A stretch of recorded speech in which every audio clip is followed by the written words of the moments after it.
Lord Clive, നിങ്ങളെ തന്നെ പരിചയപ്പെടുത്തൂ. ഞാൻ റോബർട്ട് ക്ലൈവ്. ചരിത്രത്തിൽ ഇന്ത്യയുടെ പ്രഭു ക്ലൈവ് എന്നറിയപ്പെടുന്നു.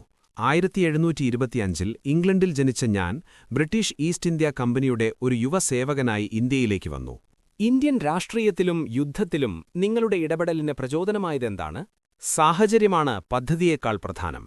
യൂറോപ്യൻ ശക്തികളുടെ മത്സരവും പ്രാദേശിക ഭരണത്തിന്റെ അസ്ഥിരതയും ബ്രിട്ടീഷ് താൽപ്പര്യങ്ങൾ മാറ്റിവയ്ക്കപ്പെടാതിരിക്കാൻ എന്നെ പ്രവർത്തിക്കാൻ നിർബന്ധിതനാക്കി. പ്ലാസി യുദ്ധം ഇന്ത്യയുടെ ചരിത്രത്തെ മാറ്റിമറിച്ചു. ഇന്ന് നിങ്ങളതിനെക്കുറിച്ച് എങ്ങനെ ചിന്തിക്കുന്നു? അതൊരു നിർണായക നിമിഷമായിരുന്നു. ആയുധങ്ങൾ പോലെ തന്നെ തന്ത്രങ്ങളിലൂടെയും സഖ്യങ്ങളിലൂടെയും നേടിയെടുത്തു. അതിന്റെ അനന്തരഫലങ്ങൾ യുദ്ധക്കളത്തിനപ്പുറത്തേക്ക് വ്യാപിച്ചിരുന്നുവെന്ന് ഇപ്പോൾ ഞാൻ മനസ്സിലാക്കുന്നു. വിദേശ ആധിപത്യത്തിന്റെ തുടക്കം പ്ലാസിയാണെന്ന് പല ഇന്ത്യക്കാരും കരുതുന്നു. നിങ്ങളുടെ പ്രതികരണം? ആ വികാരം എനിക്ക് മനസ്സിലാകാം.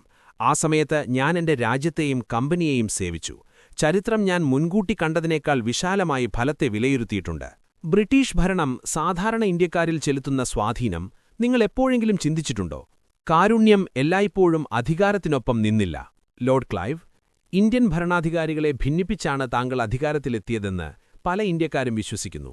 അത് ശരിയാണോ? ആ സമയത്ത് ഇന്ത്യയുടെ രാഷ്ട്രീയ യാഥാർത്ഥ്യങ്ങൾക്കനുസൃതമായാണ് ഞാൻ പ്രവർത്തിച്ചത്.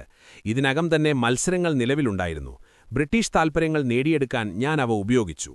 നേരിട്ടുള്ള യുദ്ധത്തേക്കാൾ സഖ്യങ്ങളും വഞ്ചനകളും നിങ്ങൾ ഇഷ്ടപ്പെട്ടത് എന്തുകൊണ്ടാണ്? കാരണം നയതന്ത്രത്തിലൂടെയും പ്രേരണയിലൂടെയും നേടിയെടുക്കുന്ന സ്വാധീനത്തിന് പലപ്പോഴും തുറന്ന യുദ്ധത്തേക്കാൾ കുറഞ്ഞ രക്തവും നിധിയും മാത്രമേ ചെലവാകൂ. പണവും വാഗ്ദാനങ്ങളും നിങ്ങളുടെ തന്ത്രത്തെ എങ്ങനെ സഹായിച്ചു? സമ്പത്തും അധികാരവും ശക്തമായ പ്രേരകങ്ങളാണ്. ആയുധങ്ങൾ മാത്രം പരാജയപ്പെടുന്നിടത്ത് വിശ്വസ്തത ഉറപ്പാക്കാൻ ഞാൻ അവ ഉപയോഗിച്ചു. ഒരു ഏകീകൃത ഇന്ത്യൻ ചെറുത്തുനിൽപ്പിനെ നിങ്ങൾ എപ്പോഴെങ്കിലും ഭയപ്പെട്ടിട്ടുണ്ടോ? തീർച്ചയായും. ഇന്ത്യൻ ശക്തികൾക്കിടയിലുള്ള ഐക്യം കമ്പനിക്ക് ഒരു ശക്തമായ വെല്ലുവിളി ഉയർത്തുമായിരുന്നു. ഭിന്നിപ്പിച്ചു ഭരിക്കുക എന്നത് ബ്രിട്ടീഷ് ഔദ്യോഗിക നയമായിരുന്നോ, അതോ നിങ്ങളുടെ വ്യക്തിപരമായ രീതിയായിരുന്നോ? അത് ഒരു സിദ്ധാന്തമായി എഴുതിയതല്ല, പക്ഷേ പിന്നീട് വ്യാപകമായി സ്വീകരിക്കപ്പെട്ട ഒരു പ്രായോഗിക രീതിയായി മാറി. ഈ തന്ത്രത്തിന് ഇന്ത്യൻ സമൂഹത്തിൽ എന്ത് സ്വാധീനമുണ്ടായിരുന്നു? അത് നേതാക്കൾക്കിടയിൽ അവിശ്വാസം വളർത്തുകയും കൂട്ടായ ചെറുത്തുനിൽപ്പിനാവശ്യമായ ബന്ധങ്ങളെ ദുർബലപ്പെടുത്തുകയും ചെയ്തു. ഭിന്നിപ്പിച്ചു ഭരിക്കുന്നതിനെക്കുറിച്ച് ഇന്ന് ഇന്ത്യക്കാർക്ക് നിങ്ങൾ എന്ത് സന്ദേശമാണ് നൽകുന്നത്? നിങ്ങളുടെ ഐക്യം ശ്രദ്ധാപൂർവം കാത്തുസൂക്ഷിക്കുക. കാരണം ഒരു ജനത ഒന്നിച്ചു നിൽക്കുന്നിടത്ത് ഒരു ബാഹ്യശക്തിക്കും നിലനിൽക്കാനാവില്ല. I have to go.